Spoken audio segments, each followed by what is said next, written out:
Hey everybody, it's Norm Farrar, aka the Beard Guy here, and welcome to another Lunch with Norm, the e-commerce and Amazon FBA podcast. Today, we're going to be discussing a topic we've never talked about, but it's so important: how to scale an e-commerce business past a growth plateau. We'll also be talking about how to break through these growth plateaus and how to get additional sales by using these strategies. And these are simple strategies that are going to help your brand avoid exhaustion and advice that helps promote work-life balance. All right, welcome to another Lunch with Norm, the e-commerce and Amazon FBA podcast. Lunch with Norm. Lunch with Norm. Lunch with Norm. Lunch with Norm.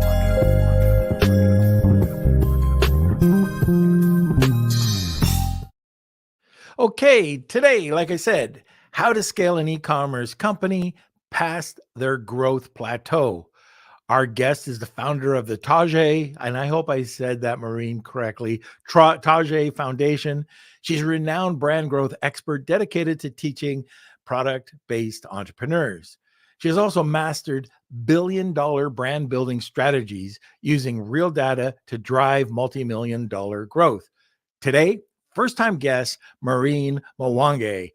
Oh my gosh, I said it right. Okay, that's a first. All right, now let's have a word from our sponsor. This episode of Lunch with Norm is sponsored by VAA Philippines. Looking for a high-quality virtual assistant for your business? With the rigorous screening, intensive Amazon and Walmart training, and ongoing professional development, get the peace of mind with skilled and motivated virtual assistants for a long-term working relationship. Hire through VAA today, and now let's get back to the show. Okay, where is the boy, the man, no, the boy, the myth, the legend? No. There we go. All right. How are you doing? Good. How are you? Something is different about you, I have to say. There's What? Did you get a pair of new glasses? Oh God, I got the wrong glasses on. I'm not going to be able to You're looking stylish. I like it. 2 snaps and a Z. But these are progressives and it's driving me crazy. All right, you'd figure 526 episodes in, you'd put on the right glasses, but It's it's a happened. It's learning happened thing. before. It's Friday. Look, I'm the podcast host. I can do what I want. Exactly. But I want to say a quick hello to our Beard Nation. We've got Drip Fit joining us. Happy Friday to you. Cool Hand 99 and Steve in the comment section. It's good to see everyone. Hope your Friday is doing well. And we've got a couple announcements. Just want to make sure that everyone is signed up for our newsletter. This is a brand new newsletter that's happening. So even if you are receiving our newsletter right now every week, that's going to be ending soon. You're going to be starting to get some emails about going over to this one. So you can get ahead of that. Sign up here to the new Lunch with Norm newsletter. It's coming soon. It's going to have a bunch of fun new things attached to it, including some giveaways just for newsletter signups. So check it out. Also, our WhatsApp group. So I'm just pulling that up here. So you can join our brand new WhatsApp group too. It's been popping off the last couple weeks, and we've been just trying to grow it the last couple of weeks, and it seems like it's a hit. So make sure you join here. I'm going to drop the link as well. And yeah, hope everyone's doing great. And I think that's it. Yeah, I can't believe the activity in that group. Our Facebook group is great. Lots of engagement, more than I don't know what the average is on Facebook, but it's 60% engagement. I think that was the average, which is great for engagement. But this WhatsApp group is crazy. Every time I look down, there's new messages and some really great people responding. So, I'm not the only one that's responding, and I am responding, by the way. But there's just lots of people that are answering quicker than I can even look at the questions. So that participation is fantastic. I wasn't expecting it. And it's growing every day. Yeah, yeah, I noticed that, and we're getting our experts too. So even Maureen, if you'd like to join, of course, you're more No than pressure, welcome. Maureen. No We'd love to pressure. have you. And yeah, just want to say hi to Rad and Simon. Happy December 1st to you as well. And yeah, looking Okay, forward to so it. just another couple of things before we get into it. We're also going to be putting this in the newsletter, but all the events. So not only events that are coming up that I won't be at, but we're also going to have a hit list of places and events that I'll be participating in. Like this week, heading down to Austin for the M3 Mastermind, and I'll be down in Austin for the week. The other I guess the other group is the Kevin King, Amy Weiss, and Chelsea Cohen Christmas party down in Austin the following week. Over to Titan event in Clearwater, and I think she's having an event in Austin as well, which we'll be posting. And then the online sellers cruise, which again I mentioned before. If you're not going, it's an event. It's so cheap. And there's so many really great speakers there, and there's tons of networking. Yeah, I mean, you can't get off the boat, right? Uh, Anyways, if you're not going, and I think we've got, I think we have an affiliate code where you get it's $300, and I'm not sure what the discount is that you get with our code, but check it out. It's great. All you have to do is pay for your room, and the room isn't really that expensive at all.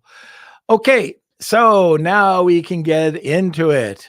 Oh, I'm looking forward to this. So sit back, relax, grab your cup of coffee, and enjoy the show. Welcome, Maureen. Thank you for having me here.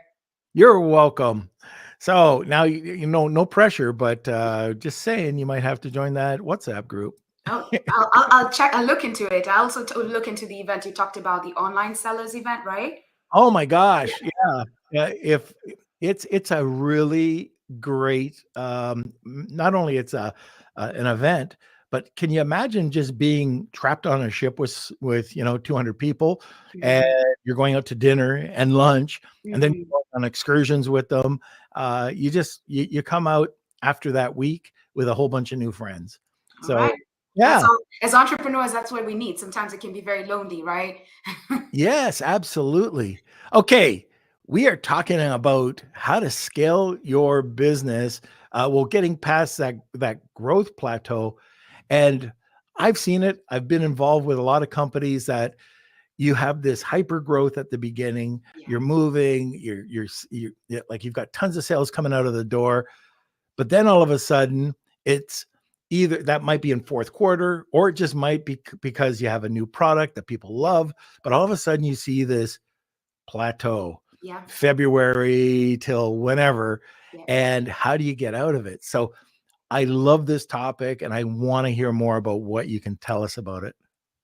I'm ready. Let's rock and roll. Okay. So I guess first of all, how can e-commerce businesses break through these plateaus without overwhelming themselves and their teams? Like just some simple strategies. So, first of all, when you get to a growth plateau, just know that you got there because of something you started doing. And a lot of times is you've either added a new marketing channel, you've added a new product, you've added lots of people in your team. So evaluate, we're talking about sales right now. First Yep. things first. Do you have products that do not sell? Right? Just look at your assortment. Do you have a bloated product assortment? Because I do believe that a lot of times as emerging entrepreneurs, we do feel like we need a lot of products to look like a big brand and to make sales like a big brand. But in reality, you only need very few products to make a lot of money. And this is why the fewer the products, the clearer your messaging is, the easier it is to run your business from an operational standpoint, but more importantly, the better it is for your audience to resonate with what you're selling. And it allows you to add on different strategies for growth. Like there are literally only three ways you can build a brand. Either you get new customers, you get them to buy more frequently, or you increase their basket size. period. That's the only thing you can do.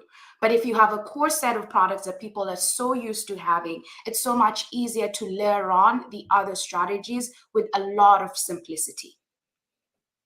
It's interesting that you say that, because I work with a pet brand, Mhm. and they're great. They're 8-figure company, and all of a sudden they started to spread out from their core product, which was a bed, and then they got into shampoos and supplements, and it killed it. And Yes. not their main sales; those were always going, but just getting into something that didn't make sense ended up, it was failure, and they had to pull, and they just lost on those two new product lines that they brought in, and they spent a lot of money in development, research, and it just didn't make sense with the brand. So that's great. And by the way, just leveraging off of that, they have a lot of different patterns, sizes, Yeah. colors, Yeah. and styles that if you dive down into it, you might make 8 figures, but what's profit? How much profit are you making if you start to carve away at that, and you're using that 80-20, the Pareto principle? That's when you really start to make money. Yes. Yes. Yes. And then also just this is a thing that people tend to forget when they add a lot of products. There's a strategy to adding a product, right? It's you have your best seller, but you have to ask yourself, what's the role of this new product you're adding? Are you adding it to bring incremental or new customers? Are you adding it to defend against competition? Like there's a science behind innovation, like what we call it. But if you don't have the research, the data behind it, that is why it becomes highly cannibalistic, and that's why new innovation products collapse. I like that you use that. I call it product cannibalization, and you use the same terminology. Yep, We're on yep, the same track. yes. Yep. One of the other strategies, maybe we can dive into. Kelsey warned you probably before we got on the podcast. I love going down different rabbit holes. Yeah, let's go. I'll throw you right off. But Yeah. what about the strategy of introducing an add-on to help increase the sales? So let's say you're selling a knife. Maybe you've got a knife sharpener, or something that will entice somebody looking for that knife to get to buy it, because now it's coming with inexpensive add-on that just adds value to the product. Yeah. So that's a really good point. And I usually so a lot of my strategies are centered around the consumer. I always tell people to think about the person that is using your product. When they're buying your product, they're also buying another product. And instead of going head to head with what else they're buying, I usually tell people to think about what's complementary to what you're selling. So, like you talked about the knife, think about your customer. What is complementary to to their knife? It could be a chopping board. It could be a sharpener. It could be maybe what do you call it, like the place where to store their knife. Like really think about their moment of choice. What are they using complementary to what you're selling? That's usually a great strategy for adding on a product. Versus, like Norm, you probably know this, a lot of people see my competitor added X, you go and add it. That's why a lot of times it fails, because there was no strategy behind what you're adding, and probably your customer doesn't operate in that reality. Like their moment of choices are totally different. Another thing, and I'm just marking down, if you see me typing a bit, just some of your points just for show notes.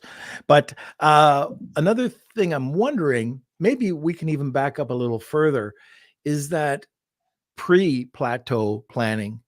So the signs that you're going to plateau, first of all, are there any? And then is there anything that you can do for pre-plateau marketing? Yes. So signs you're going to pre-plateau is, first things first, for an e-commerce business, is a bloated assortment. If you launch with too many products, it's going to catch up with you. Second thing, the second sign is if you do not have clarity on who your consumer is. Because if you don't have clarity on who your consumer is, your messaging and your marketing will eventually get diluted. Third thing that will be a sign is if you don't have a system or some infrastructure that looks at the data that's coming into your business. So for example, I know when I say data, people think I need to have the Oracle systems or the big brand system. No, I'm not talking about that. I'm talking about like voice of customer feedback, your reviews, your customer sentiments, like things that you're collecting on an everyday basis. If you're not taking a record of that, it's going to catch up with you. Why? Because you won't have a framework to figure out how to optimize and grow. And when you don't have that framework or that data source, you're going to start creating things in your mind. Right. That sound good, right? Especially in my mind. Ugh. Yes. As creatives, that's what we do. But you go back and you're like, no, I shouldn't have done this. The other thing is profit margins.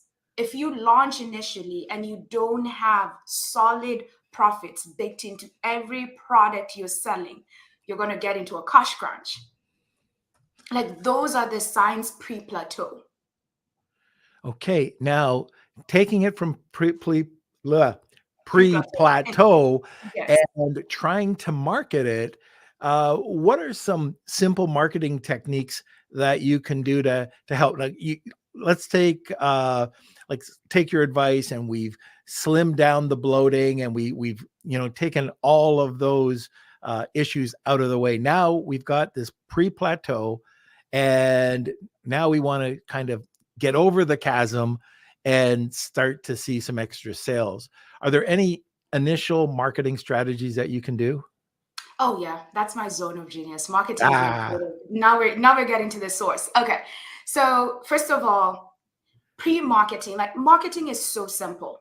Like what I usually tell people, think of marketing as an expression of the product you're selling. You're literally expressing the love behind your product.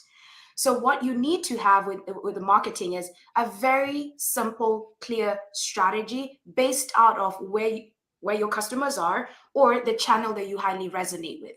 Now, I'm going to pick social media right now because I think we're very familiar with social media. So for your social media strategy, first things first, before you even put any piece of content, think about relevancy in this season, right? What's a customer psychology right now in December? We're thinking about gifting, right? We're thinking about shopping. Ask yourself, how can your product tap into your customer's relevancy right now? Then ask yourself what product is going to convey that messaging. And then make sure that simple message each week is being weaved into every single piece of content you're putting. I'm talking about your email. I'm talking about your social posts. I'm talking about your blog. When you have that system dialed in, that starts with your customer psychology, then your messaging, then your channels. That is what marketing is.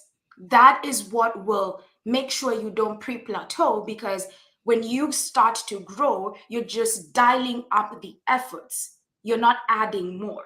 Do you see that? Yeah.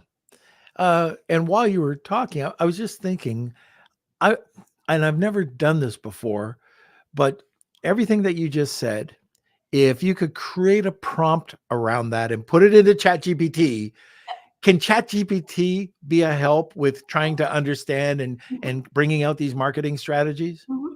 It can. But the thing is, you've got to be clear on your brand's key message, what I call your big idea. ChatGPT will not give you your big idea. Right. Your big idea stems inside of you. Like, what's your deepest truth of why you created your product? Yeah, and that's one of the things we try to explain to our listeners, is that sometimes ChatGPT takes as long as you try to figuring it out yourself, but you've got to take the time to really explain. And now, which is great, that you can create these chats that explain everything about you and bring out your tone and bring out your personality, your brand story, and then you can target not only your strategies, but also, and you mentioned this too, you've got to know your audience. So we always say you've got to have that avatar or you're just marketing to the wind and nobody's going to buy it. And the other thing is your numbers. You just Yes. mentioned it. Got to know, you've got to know your landed costs. You got to know what your marketing budgets are. Again, if you don't know these things, I always say, Maureen, that we had a brand come to us and they were very excited. They were an 8-figure brand. They were $10 million. And they were very excited about this. And then we looked into the books and they were losing $100,000. So that top line never means anything. Yes, it's always a bottom line, always. Right. And going back to what you say, it's just get rid of the garbage and it might bring down your sales maybe to 7 million, but now these are more profitable and you'll actually have money to spend on these marketing campaigns.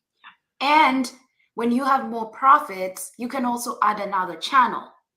Oh, yeah. Your channel strategy is an add-on versus product, right? Right. Yeah. And I'm just looking down at Simon's comment. If I'm making soap, oh, yeah, Simon, use my product. If you're making soap, I could add sponges and towels, right? And for us, we make soap, but we do soap dishes and back scrubbers and all these little add-ons when they buy a subscription. So, yeah, exactly, Simon. Okay. Oh my gosh.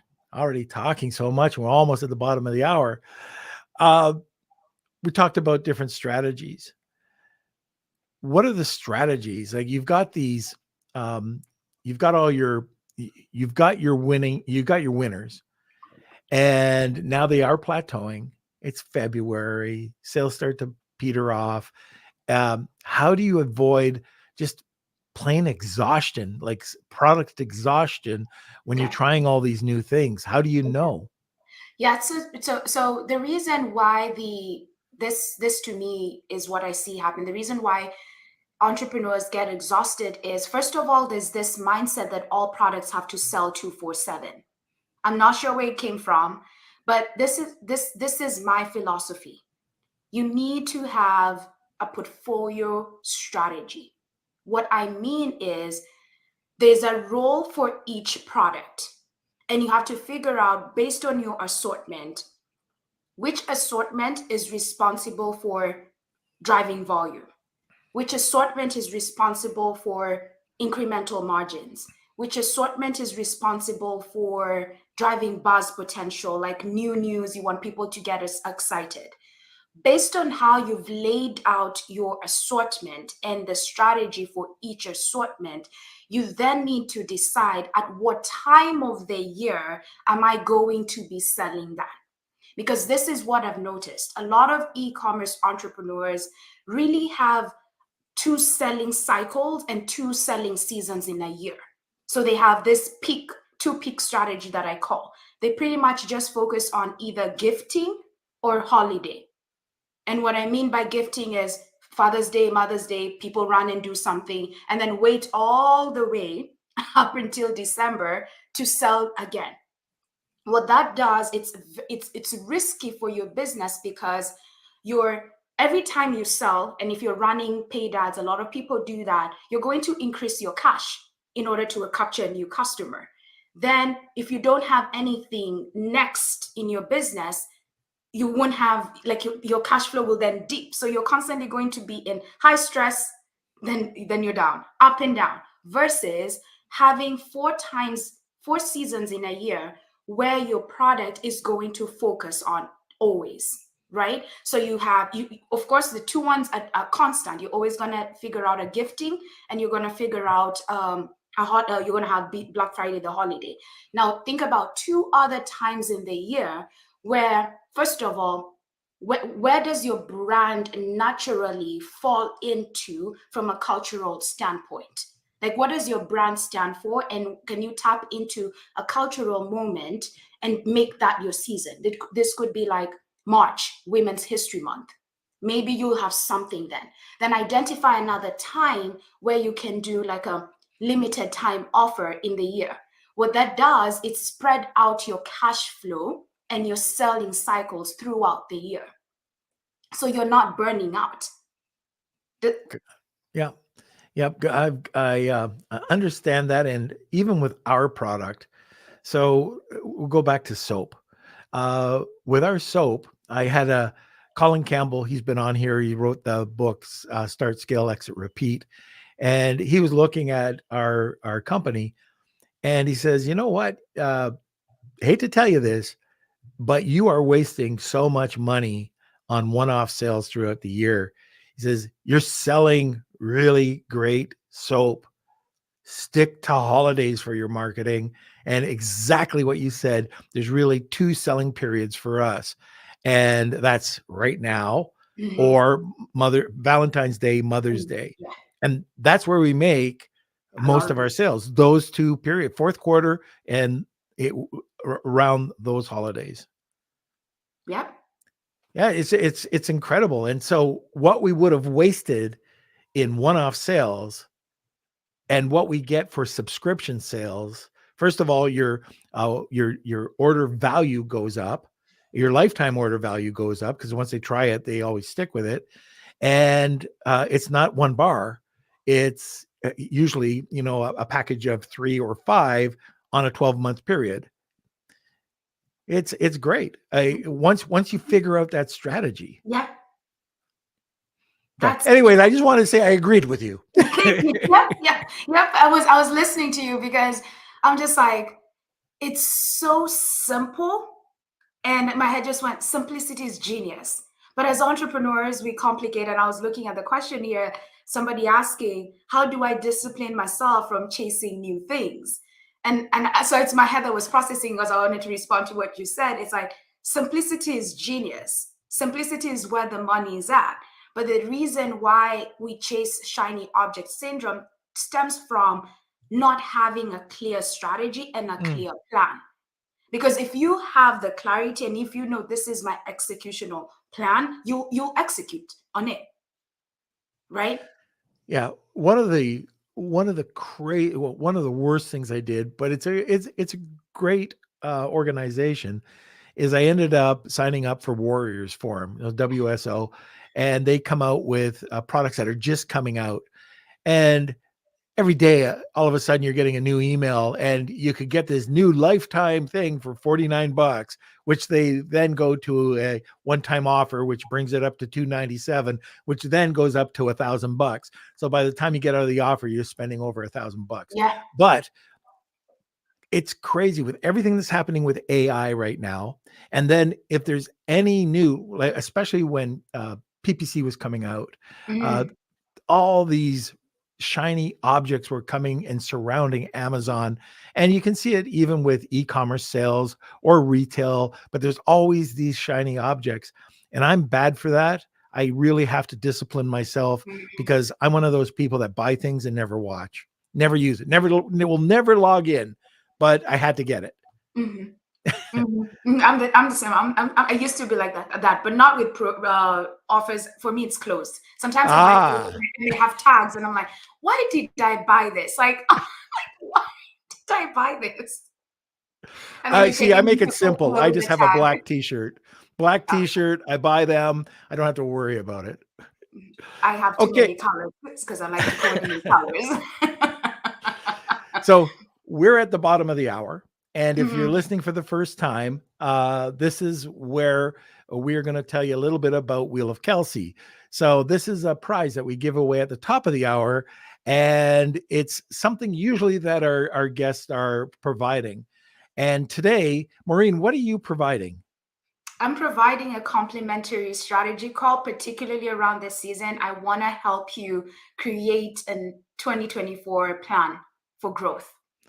Very good. So if you're interested in meeting up with Maureen and having this strategy planning session, hashtag Wheel of Kelsey, tag 2 people and you'll get a second entry. And I can tell you this consult will be priceless. Maureen knows her stuff. So we're going to enter as well. So Kelsey, make up a few names for us. Uh, all right. So let's go to a sponsor and we'll be right back. Facing cash flow challenges with your e-commerce business? Discover Viably, your ultimate financial ally. From real-time sales data integrations to immediate funding access, Viably is here to support you. Plan your growth with their free tool for online sellers and engage with specialists whenever you need. Extend your cash flow with Viably. All right, we are back. And now let's start talking about some key metrics, key metrics to helping identify untapped potential. Let's start. First things first. I'll keep drumming this until people get it. First things, profits. You know, I as entrepreneurs, we need profits because first of all, profits is what allows you to pay yourself, what allows you to get into big brand retail stores, because that's what people ask me, how can I get into retail once I've grown my e-commerce business? It's what allows you to create innovation products that actually do really, really well.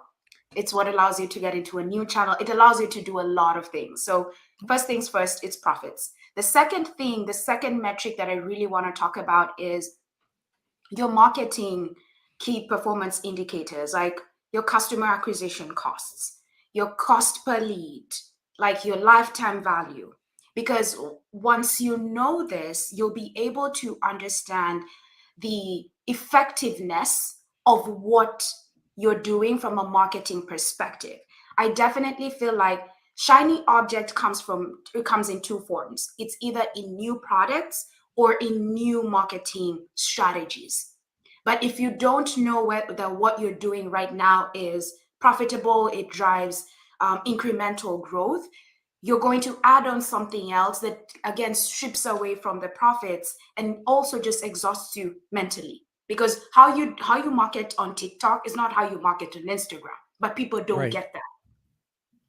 Right. Yeah. You have to take each platform and see not only your marketing strategy, but the demographics completely different. You know, from Pinterest over to TikTok or X or, you know, any of those platforms. Yeah, that's I was just gonna. There was another KPI I was just gonna mention, and I forget because I'm old. So it'll come back to me, you know, probably after the podcast. But any other key metrics that you are or KPIs that you can think of? Outside of marketing, something that's not forward facing a lot of times is back end operationally, like time. Like if you're making this, especially because I talk to a lot of makers, my people make them at home. I'm like, are you tracking? Are you tracking how long it takes you to make? Are you tracking how much your team is spending? Like, are you looking at that? Because if you're not looking at your labor efficiency and you don't price appropriately, you could your cogs will be incorrect, right? You have to make sure your cost of goods, you're measuring what feeds into that metric, because that impacts your profitability. And there are so many little things that you could mess up. And that goes back to if you're doing this on your own. So in Amazon, we're talking about FBM, fulfilled by merchant, instead of having Amazon fulfill it or having a fulfillment house fulfill it. You're doing it yourself because you think you're saving money. But what is your time worth? And most likely, if you're fulfilling this and going and getting a box and putting the, you know, whatever you're using for packing, and then printing out the invoice and putting that packing list on, it's probably taking you a lot longer. And we do time studies when we were doing this back when my brother was shipping up we were shipping about 300 soaps a day at one point, and he had to pack them up because he said he'd give me a hand. This is at my very beginning back in 2013 with Amazon. And anyways, we just found out that it's too much money. Yeah. We're wasting too much money. And the other thing I've noticed, we call them hot seats back in the day in our mentoring program. And we would see, okay, these are your landed costs. Okay. But you forgot about that little transparent sticker. Oh, you forgot about this. Oh, you forgot about that.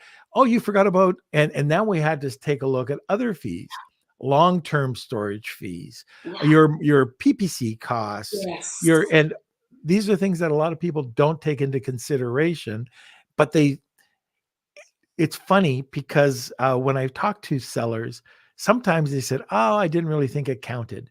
Well, that Mm, half penny for that transparent sticker or for the shrink wrap or for the label or for the label design, these elements, they all have to they be, add up. they add up. Exactly. Yeah, they add up, especially as you continue to grow and scale.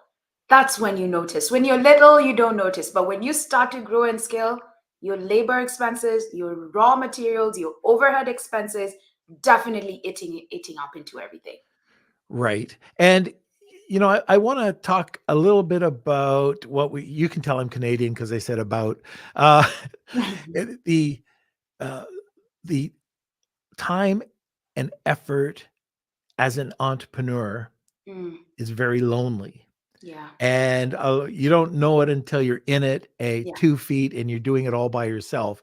And you've got nobody to talk to really, unless you do join a mastermind or go yeah, out to events. But your friends aren't gonna. They just think you're the crazy cat lady, but you're the crazy entrepreneur that nobody knows what you're doing. And how do you work with mindset to overcome this lonely entrepreneurial or entrepreneur? What am I trying to say? How do you what's a proper mindset to get over this? to to oh, that's a very good question, because I think everybody battles with it as an entrepreneurship. I think for me, let me speak for for myself, and how I navigate this is I know my why. My why is so deep, why I'm doing this, that I'm willing to be lonely for however long it takes to make the impact I need to make. However, I do know for a lot of people that can be like, it doesn't help.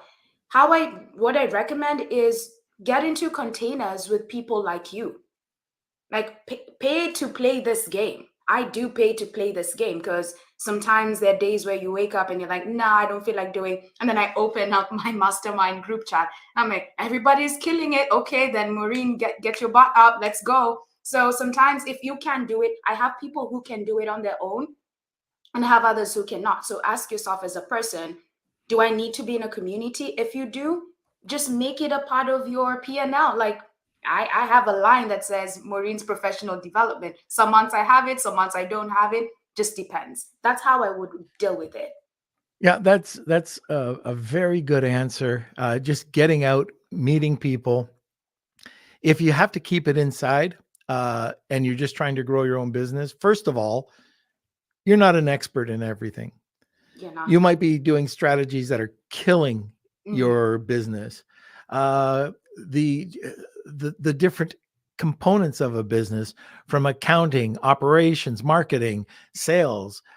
If you're trying to do this all yourselves, it's not helping. If you're afraid to spend a little bit of money to get a little bit of pressure off your back by getting a VA, once you get to that stage, it's just, you're killing yourself and you're killing your business.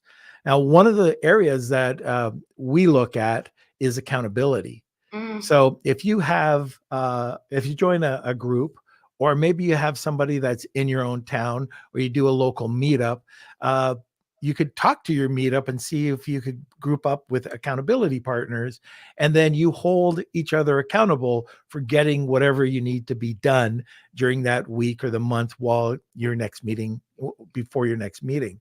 mhm. And I found that to be very helpful. Yes. Stresses me out a little bit because if I fall behind, and I'm Yes. very, and I'm very, I am crazy competitive. So if somebody gets one up on me, I've got to get the next two up on them. Yes. Same here. Okay. So let's see. I'm just seeing if Yeah. I've got I've put down a few notes here as we've been talking. You've brought up some really great points. But how about this? Can you give us some steps for handling your growth challenges Mm, in the e-commerce business without hurting your team's well-being? mm. That's a good one. That's a really good one. You know why? I think first thing is self-management. Mhm. You manage yourself first as a CEO before you get it to your team. So how I see this happen with my people is CEOs have a new idea. before processing how the idea can happen, they jump and tell their team. When you jump and tell your team feels like immediately they have to react and implement it. So manage, first of all, evaluate, self-management and evaluate. When I get a new idea, is it a now idea? Is it a later idea? If it's a later idea, how will it work before you tell your team? The second thing that I usually tell people is have a clear direction each month on what you're trying to achieve and what you're trying to go after. And I say this because a lot of times people hire me as fractional CMO, like creating their marketing strategy, managing the entire marketing team. And when they do that, they come to me at a point where they feel like they're tired of managing their team and they need to come in between. And my role, typically what I've noticed I'm doing is I'm making sure I know exactly what the CEO wants. I devise a plan for how that is going to work before I tell the team. So to make sure your team doesn't burn out, they need to know why they're doing, what they're doing, and how that's going to impact. So make sure you're communicating the vision clearly so that your team can go after it. And then the third thing is stick to your plan. If you deviate, have a reason why you're deviating. I do know we are very reactive, but you don't need to react to every trend. And I'm saying this because this year, if you guys know, the Barbie thing came up.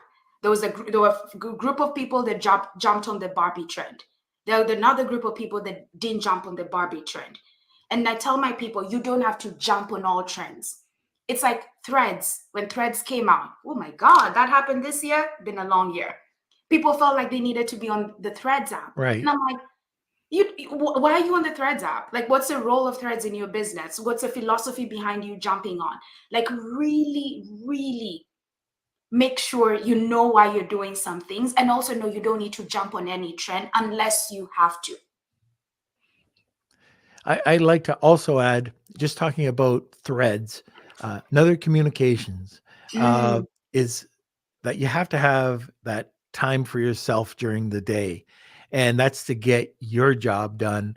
And I've talked about this before. I know, like Steve, I just see a message from Steve, or he just entered the Wheel of Kelsey. But, Steve and Simon and Rad and, Drip, all these guys have heard me talk about this.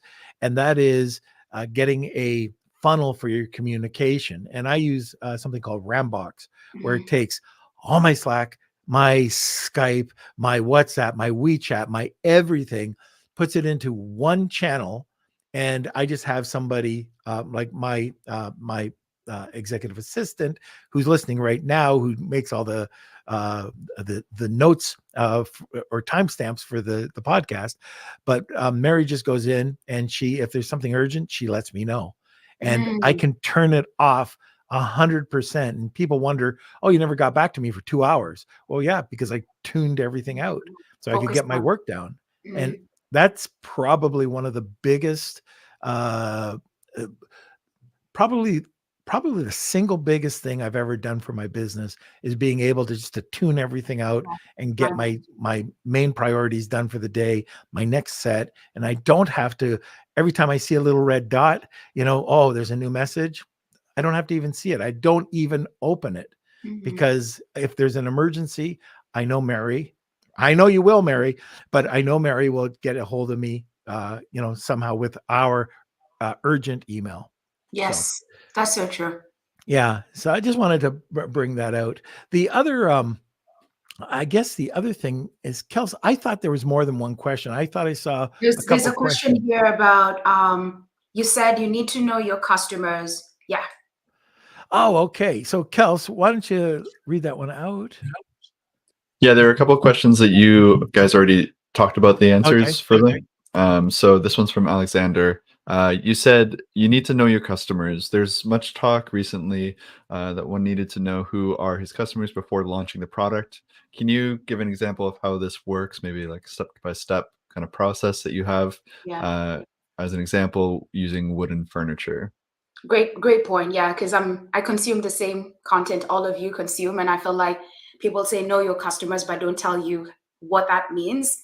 And so, using your example for the wood and furniture, the first thing I would do is, I don't know what type of wooden furniture is. I'll make an example. Let's say it's a chair, right? Why do they want to use that chair?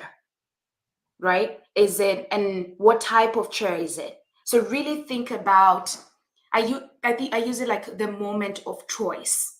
Moment of choice is the why behind they would buy this. When you know the why behind they would buy this, you'll get into their psychology. So if it's a DIY chair, they want to do it for themselves. It means that this person generally likes to do things for themselves. So what's the psychology behind that? It could be they're a creative. It could be they just love being at home. It could be they express themselves, they express their love through doing things. When you tap, you see, I'm tapping into their psychology and their behavior. That's how you know your customer. Now, if I use the statement I used around they're a creative and they love to create things, how does their day to day look like? So what on a Monday, what does a creative person do? They probably waking up, they have an idea, they write it either on their iPhone notepad, and then they want to implement. So you use that behavior to communicate and convey that in your marketing. Hey creative, I know you have an idea, you're thinking about something that you want to put together for your loved one. This is my process of how you can craft this wooden thing. That's how you get to know your customer. I'm not talking about the demographics. I'm not talking about their zip code and the face value. I'm talking about the psychology and their behavior, because in order for them to buy, you have to tap into their psychology to trigger their purchasing decision.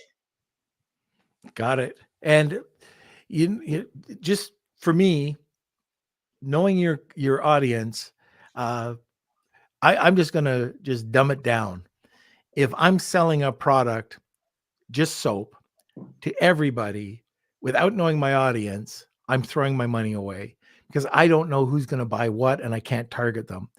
If I know that I'm selling my soap to mudders, and these are crazy people who like to do crazy obstacle courses and go through mud and climb ropes, I know I can target that specific audience with my Dead Sea Mud soap and create a campaign called Get Clean with Mud, which is going to resonate with those mudders, and the conversion rate is going to be that much higher.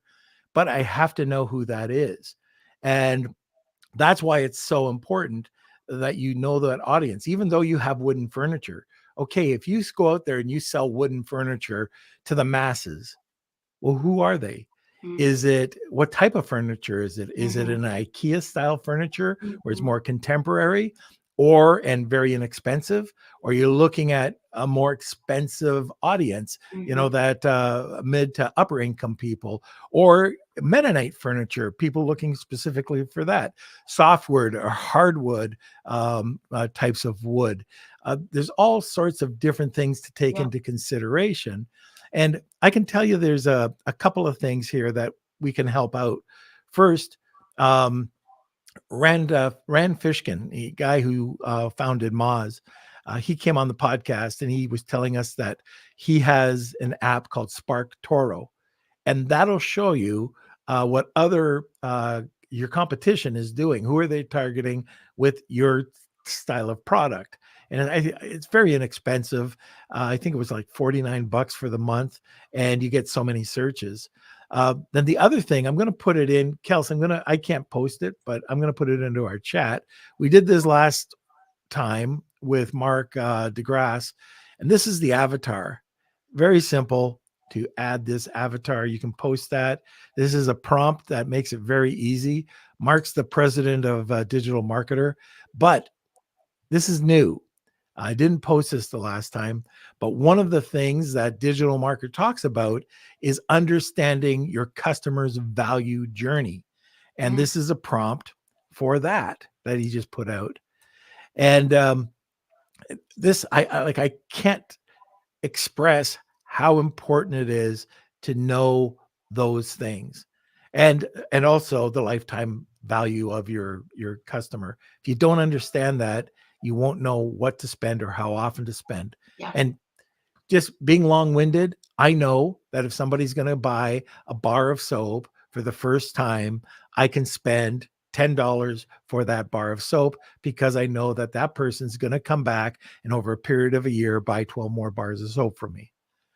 So Yep. pretty easy. Now, any other questions, Kels? No, I think that's it. Like I said, we covered most of it. All right. Yeah, We so I covered think a lot. Yeah. So, Maureen, before we go over to the Wheel of Kelsey, is there anything else that I missed out on? No, I think we've covered a lot. Okay. I definitely think maybe the next will be what are the next steps after hearing this? Because we talked a lot about things you can do. Yeah. To summarize, first of all, is just now that you've given them the prompt of the customer avatar, is go and create that for yourself, because that will show you the opportunities that exist in your business right now if you're experiencing a growth plateau. Then I think the second thing would be go and literally take a deeper look, like comb through your COGS, your cost of goods, your numbers, like really look at that to see if you're having some profit leaks. And then the third thing I would say would be look at your assortment. Do you have too many things? And devise, how am I going to distribute what I'm selling in the upcoming year? I think those are 3 steps to take in order to get started in this. I was going to ask you about tools, and I was doing some research the other day. Somebody asked something about spreadsheets, and I went on YouTube, and there's a channel called I think it's Amazon Spreadsheets, or Spreadsheets for Amazon. The guy does a full channel with tons of free spreadsheets that you can download. And one of them is for profit and loss, to understand that and put all of your landed costs, or all of your cost of goods, into it to really find out where your profitability is. And if you check it out, I forget, I bookmarked it, but it's either Spreadsheets for Amazon or Amazon Spreadsheets. And the guy comes out with like regular episodes on how to fill them out. It's very, very good. And the other thing for our listeners too is FBA Excel. They have a bunch of spreadsheets that you can work with. He's been on before, and hopefully we can get him back on. But FBA Excel has a really excellent program when it comes to spreadsheets. Last question, I think for you is, do you have any apps or tools that you can recommend? For looking at your numbers? Yeah, for anything we talked about today. Oh man, I have one, but it's not coming off the top of my head. Can I send it to you and you can drop Sure. it in the show notes? Yes, there's a company that has built a dashboard where you integrate all the things that are happening in your business and you can see the performance. Oh, It's really cool. I wish I'll email you and then okay. you can have it. Yeah. And we'll put that into our group. Yeah. And the last thing, probably the most important thing, Maureen, how do people get in contact with you? Oh, the best way to get in contact, first of all, is if you're listening to this, you're probably a lover of podcasts. I also have a podcast that's called the Product Entrepreneur Podcast. A lot of my podcast content is on all things marketing, particularly if you're thinking about selling on e-commerce or getting into retail. And if you want to hang out with me, talk to me, my platform of choice is Instagram. You can go to my name is Maureen Mwangi Official. You'll see my face and I'm there. Want to learn more about our services, it would be my website, www.startwoodconsulting.com. All right. Very good. And what is my dog bringing me? Thank you. Connie, look what he's got. Sock.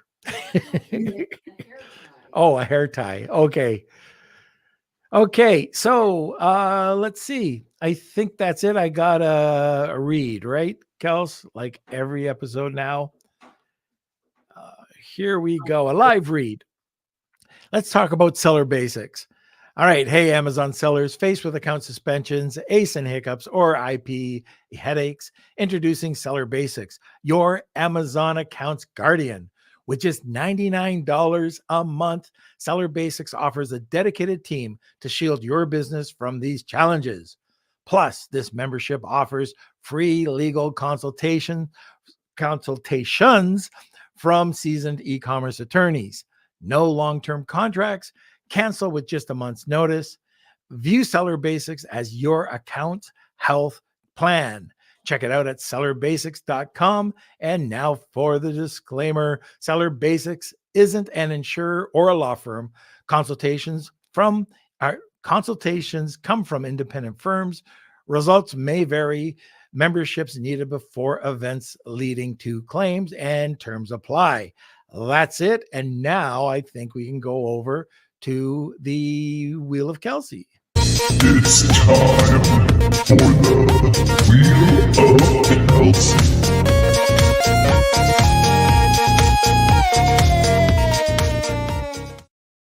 All right. Is the Wheel of Kelsey. I'm going to shuffle these up. We do this every single today. Podcast. And Maureen, you're popular. All right. Who's going to get it? Oh, Drip. You might as well just, yep. All right, Drip, you got it. Got it. Okay. All right. That is a great prize today. So that's it. You are off the hook. This was awesome. Thank you for having me. Oh, you're welcome, Maureen. Thanks for coming on. And I hope you can come back and we can get into the next phase of what we were talking about today. Scaling. Yes. Yes. Yes. All right. Okay. So thank you for joining. And I hope everybody enjoyed today's episode. Kelsey, anything to say? No, just if you haven't yet, you can check out the WhatsApp group. We can post the link again for that. It's the place to be. And also join our newsletter. Like I said, we're revamping it and we're trying to make it bigger and better than ever. So even if you are receiving newsletters from us, we're redoing it. So you have to unfortunately re-sign up. It's the only way we can do it. We can't just import the contacts and have it. You have to opt in, and it's a bit of a pain, but we're starting it fresh. We want to do it right, and that's the way to do it. So I'm going to drop that link again, and if you're interested, sign up. We're going to do a bunch of fun stuff over there. And I already see some people. We got a bunch of people sign up just from the podcast, mentioning it on the podcast and the WhatsApp. So it's awesome to see that you guys are interested. And so check it out. It's not going to be just a newsletter, too. It's right. We could do so much, and we think our newsletter was pretty good in the past, but this is going up to a whole new level. It really is a mastermind within itself. So I think if you've signed up for Kevin King's newsletter, you've seen what he's producing. And Kevin and I are working on another project, but he's giving us a lot of insight. He's an expert when it comes to newsletters. And we've been working to develop this and just have a true, complete mastermind when it comes to just becoming a better business person, from entrepreneurship, e-commerce, it could be Walmart, it could be AI, and Amazon. So hopefully you check it out. We're putting a ton of time into building each one. Kelsey is putting in a ton of time. No, it's me. I'm putting in a ton of time, tons of time. Kelsey's doing nothing. Which we'll see about that. No. Oh yeah. So Kelsey's putting in a ton of time to develop it. So if you're interested, make sure you check it out. It'll be well worth your while. And I think that's about it. Yep, that's it. Kevin's Kevin's got a webinar, free webinar coming up. Kelsey, I don't know if you can put the link there, but on developing your own newsletter. So like I said, he's an expert. He's been studying this for a long time. Actually, back before he got into Amazon, I bet you didn't know this. This is what Kevin did. He wrote newsletters. He had a newsletter with over 250,000 subscribers at one time. And this has gone full circle. So December 7th, I think it is, he's having his webinar. We'll put the link in there. We'll also put it into the WhatsApp group and Facebook group. All right. So that's it. Thank you so much for joining us. Join us every Monday, Wednesday, and Friday at noon Eastern Standard Time. And if you're not part of the community, I already said the whole spiel. Become part of the community, and it'll be worth your while. Tons of engagement. If you're looking for questions, if you're looking, as we talked about today, just to join a group, to not just be by yourself, but you need somebody or a community to build you up. And this is where the WhatsApp group or the Facebook group can help you, and it's completely free. Okay, that's it for today. I can't believe we just blew, like the weekend just blew by, but it's Friday, so we will see you on Monday. Entrepreneur.